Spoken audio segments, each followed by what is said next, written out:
Hi good morning. இன்றைக்கி breakfast appam. அதுக்கு என்னோடய ஸ்டைலில் ஓலனும் இல்லை, கடலைக்கறியும் இல்லை, ஒரு இதுவாக செய்ய சொன்னேன்னா இது கொத்துக்கடலை, அந்த கருப்பு கடலை கொஞ்சம், அப்புறம் இதெல்லாம் காராமணிலாம் ஊற வச்சு அதை இது பண்ணி தேங்காய் பால் ஊற்றி ஸ்பைஸ் இல்லாமல் இல்லை ஸ்பைஸில் க்ரீன் சில்லி மட்டும் போட்டு கடலைக்கறியும் இல்லை தேங்காய் பால் சேர்த்த ஓலன் மாதிரி ஒன்று செய்ய சொன்னேன். அது ஆரஞ்ச் ஜூஸ். பாய் பாபா. Hi good noon. இன்னைக்கு லன்ச் இது சப்பாத்தி ஃபுல்கா.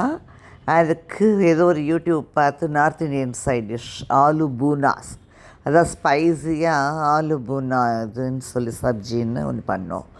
அப்புறம் மோர், ஆஸ் யூஷுவல் மோர், இது கேப்சிகம் எல்லாம் போட்டு ஒரு ஸ்பைஸ் எல்லாம் அரைச்சி விட்டு பண்ணது. ஓகே பாய் பாய்.